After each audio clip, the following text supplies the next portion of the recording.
नमस्कार. तर अनुश्रीने जे राकेश बापट सरावरती आरोप लावलेले आहेत ते खरंच सांगते खूप चुकीचे आहेत आणि खूप चुकीच्या पद्धतीने रुचिताने हा मुद्दा मांडलेला आहे. भले तर तो अनुश्रीचा मुद्दा होता आणि त्याच्या 1-2 दिवसानंतर हा मुद्दा मांडला गेलेला आहे. तिला आवडलं नाही, तिला खेचत होते ते, हे ते.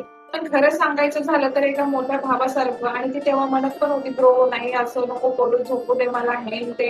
आणि आता म्हणते की मग मी त्याला ब्रो नको म्हणू तर त्याला काय म्हणू, त्याला सर म्हणू का? काय झालं सर म्हणलं तर? तुझ्यापेक्षा मोठेच आहेत ते, त्यांना अनुभव जास्त आहे.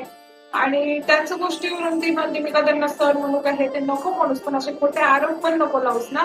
कारण की राकेश बापट सर हे फक्त एका मोठ्या भावासारखं त्या दोघांना तिथे झोपायचं होतं. सो त्याच्यामुळे ते आजूबाजूला काही ते कोणी नव्हतं असं नाही, आजूबाजूला सगळेजण होते, म्हणजे 4-5-6 जण तरी होते. तन्वी कोलते सुद्धा होती. ते तन्वी कोलतेला म्हणत होते की उठव तिला, ती म्हणजे नको बाबा ती ओरडेल मला. म्हणून राकेश बापट सरांनी बोलले की चल चल उठ अनुश्री, हे ते असं हाताला धरून उठवलं.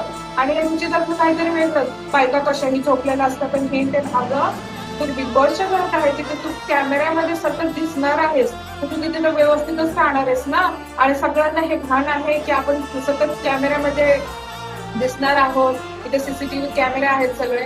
आणि म्हणजे असं कसं कोणी वागू शकतं ना. हा एकदम चुकीचा आरोप असा लावलेला आहे रुचिता आणि अनुश्रीने राकेश बापट सरावर. पण खरं सांगते राकेश बापट सरांची अजिबात चुकी नाही याच्यामध्ये, ते बरोबर आहेत. आणि सगळे जेवढे पण बिग बॉस बघतात ना ते सगळे लोक हे राकेश बापट सरांना सपोर्ट करतात. कारण की खरंच अनुश्री चुकलीच आहेस. आणि तेवढ्यात अनुश्री नंतर म्हणते मी माफी मागते, आणि परत दोघे जण हे पण म्हणतात की मी त्या इंटेन्शननी नाही बोलले, मी त्या वेळी नाही बोलले. मग कसल्या वेळी बोलले तुम्ही? तुमच्या बोलण्याच्या याच्यातून तर असंच वाटत होतं की ते चुकीचे आहे, त्यांनी चुकीच्या पद्धतीने तुला हात लावला हे ते. आणि आता तू म्हणजे सांग मी त्या वेळेने नाही बोललो, ह्या वेळेने नाही बोललो. पण जेवढे लोक बिग बॉस बघतात त्या सगळ्यांना कळलं की तू कुठल्या वेळेने बोललेली आहेस. हे सगळं जे आज झालं ते असो, पण हे असं खूप चुकीचे आहे. असे एकमेकावर चुकीचे आरोप नाही लावायला पाहिजे. उगं दिसण्यासाठी म्हणा कशासाठी मला माहित नाही का करतायत, पण हे असं नाही करायला पाहिजे. आणि जो परत ती म्हणत होती मी जाते, हे करते, त्यांच्याशी बोलते राकेश बापट सरांशी, तर विशाल म्हणतो की नको जाऊस, तू जर आता गेलीस तर तू चुकीची दिसशील आणि ते म्हणजे बरोबर दिसतील हे ते.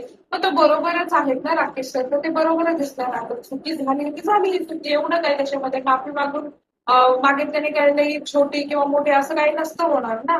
मागायची माफी, मोठेच आहेत ना असं केलं तरी. आणि ते कुठल्याच चुकीच्या पद्धतीने त्यांनी काहीही केलेलं नाहीये. सो अनुश्रीने माफी मागितली तरीही काही अर्थ नाही.